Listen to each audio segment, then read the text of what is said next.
It was Dungeons & Dragons 4th edition, but that doesn't matter too much. It was a game within a group of my friends who met playing Magic the Gathering, the most recent addition to the group being that guy. He was a self-described power gamer and insisted on playing a chaotic neutral wizard. No one thought anything of it.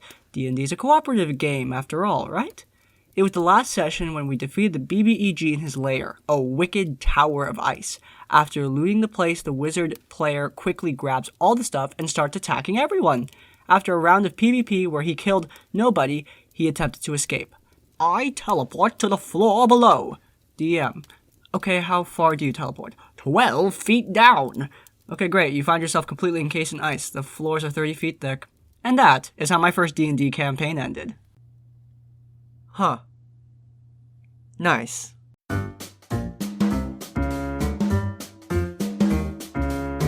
Short and sweet, more eye-rolling than horror. About 6 years ago, a buddy of mine told me that he found a group to play Pathfinder with, and hey, they could use one more player. How about it? I was starving for some pen and paper, so I immediately agreed. He added me to the FB Messenger chat they use for communication. Now, in FB Messenger, you can see what other people wrote even before you joined. So the first thing I saw upon joining was this charming exchange. My buddy. Hey guys, I found a new player. I've played with her before in my last game. She's super cool and pretty hyped to play her again. DM. Sure, why not? Add her, we could talk about what class she wants to play. Fine by me. A girl at the table? Age, measurements, application pic? Really? What? A little juvenile humor has to be okay. It's a man's world, baby. Yeah, great start. Back then, I was used to being the only girl at the table, and sadly that often meant laughing along with low-key misogyny, because you wanted to be one of those guys, and bringing up sexism just handed you the label of oversensitive killjoy bitch. Look, I really wanted to play, so I laughed it off. Oh well. Player 2 proved to be an absolute nightmare at the table, by the way.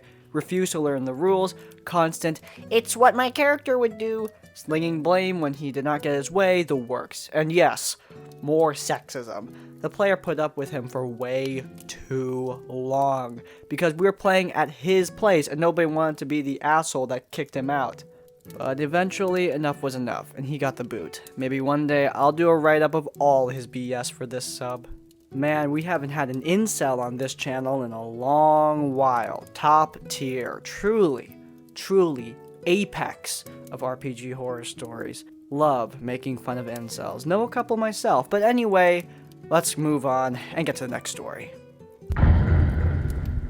This story came out 3 years ago when I was in high school, and 3.5 was currently out. It was the longest lasting D&D group I was in, and this was part of the last full campaign we got to completion before things fell apart. The cast shall be me, as myself, playing a moon elven druid who traveled with a gray render. The DM is the DM, and the rogue, the seeming problem player, who was a rube all along. There was also barbarian and paladin, but they were only tangentially involved in these events. Now, the DM had a house rule that if you were not there to play your character, they would be safe and not involved in combat, but they wouldn't get any XP either. Now, we usually played on weekends, so this wasn't a big issue for most of us, except Rogue. Rogue had a very busy schedule, extracurricular activities out the wazoo, so while he made most sessions, he missed a few big end-of-the-arc type ones. So he was 2 levels below us when this occurred. We were on a rather long trek to a dungeon on the trail of a vampire that had been preying on nearby towns. It had been 2 6+ hour sessions, and we were maybe 2/3 of the way there. We paused for the night to sleep. Rogue takes first watch. Out of character, he asks us what our HP and saves are now that he's lower level than all of us, and I have the lowest, being focused on casting rather than physical combat. So he performs a coup de grace on me. Did I mention he had a Vorpal sword as one weapon? DM rules, since I'm asleep, I'm helpless. So between 2 weapons, one of which is a Vorpal, and the sneak attack damage from his min-maxed build, I am very dead. I'm stunned and speechless. The rogue is chaotic neutral, but he has never played as chaotic stupid. This was out of left field. Before I could get any words out, that's when the DM himself struck.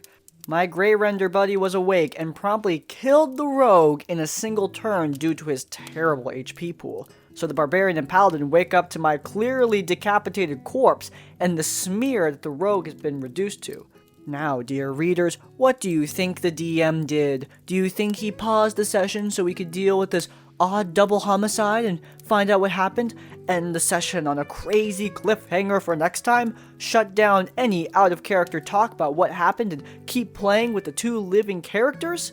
If you guess option 3, you're right! The DM decided to continue with just the remaining 2 player characters and warned us when we tried to talk or protest, he'd dock our XP for metagaming? So the surviving 2 collected our remains in the bag of holding and decided that they would return to the town to have us resurrected. The DM was clearly not pleased with that, and he announced the walk back would take the same amount of time it took us to get that far.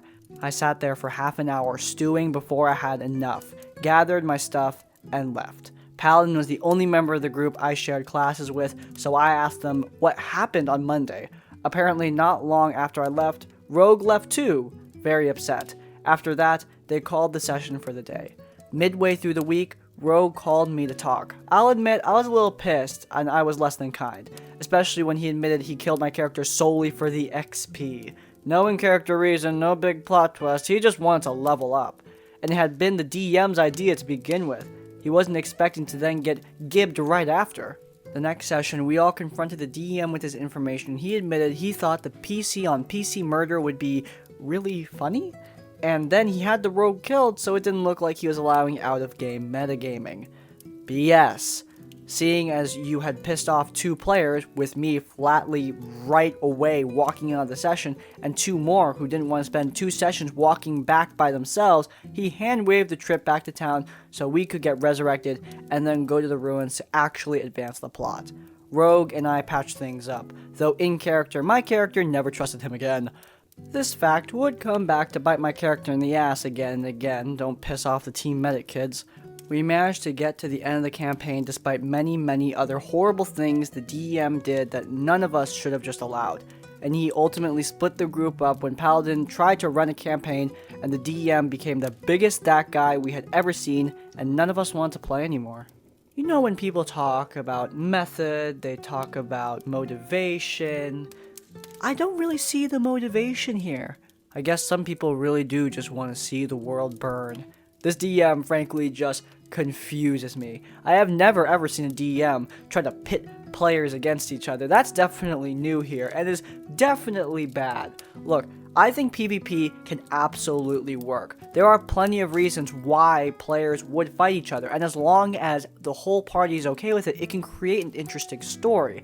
However, this isn't an interesting story. It's not an interesting interaction. It's just the DM being a dick by encouraging players to fight each other and kill each other for really dumb reasons, and then inconveniencing the surviving members of the party. Just seems really stupid. And it is really stupid. With that being said, next story. I have finally found a new hobby place to hang out with my friend Ringo. Now Ringo didn't want to DM forever, so we went looking for a new hobby store to play at. We were able to locate one, and that is where we've been playing ever since. Every other week, me, along with the gang of friends, would switch between playing at the shop and playing at a cafe where Ringo hosted. One gripe I had with the new store was that there was an entry fee of $5 per session. Some of the DMs weren't all that great and liked to make it more about them winning. This meant that trying to kill player characters is some kind of sport for them, and that's why I really am not a fan of this $5 fee. I learned this from some of the patrons while we waited for the DM to show up, and we thankfully learned names to avoid these power-hungry DMs. To get to the point of the story, I see 2 parents bringing in their kid, I didn't know his age, who makes their way over to the table. One of the other players whispered to me and said the kid was notorious for being disruptive. The kid and his parents sit down at this table and the kid starts talking loudly. This continued even when we started our first session. The first time he yells is when he misses an attack and complains about having to wait 30 minutes for his turn again. The kid even tries rushing other players because the DM and that player are trying to figure out how something works. The kid stopped, so I think the DM told him to quiet down, but that kid would start back up again after only a little bit. How do I know this? The kid is really loud. One time I had trouble hearing the DM because of this kid and had to ask him to repeat what he was saying. It was frustrating to listen to this yelling and not have the family intervene. When the first session was over, I talked about it with Ringo. We decided to tell the owner about our first session after he asked us if we had fun. We didn't directly bring up the kid, but we brought it up to him eventually. The owner told us we weren't the first to complain and that he had planned to contact the family anyway to give them another warning, as this wasn't their first time. After I get home, I inform everyone about our plans to switch between the cafe and store each week and about our future sessions, and they're okay with it. They seem excited about the new story despite warning them of some of the drawbacks. You would think things would get better with that yelling kid, right? They don't change, and it lasts about 2 more weeks before I find out on the following week from the DM that the owner finally told these people that their kid wasn't allowed to participate in any games until he got older and more mature. I don't know if his yelling caused him to be kicked, but it's none of my business and I'm leaving it at that. That is it. I know this ends in a rather anticlimactic way, but this is all I have to share that stands out to me the most. Thanks for reading. Well, that's not something you read about every day. We've got all sorts of new things. I've never had a spoiled kid ruining a D&D game in a video before. Well, here we are anyway.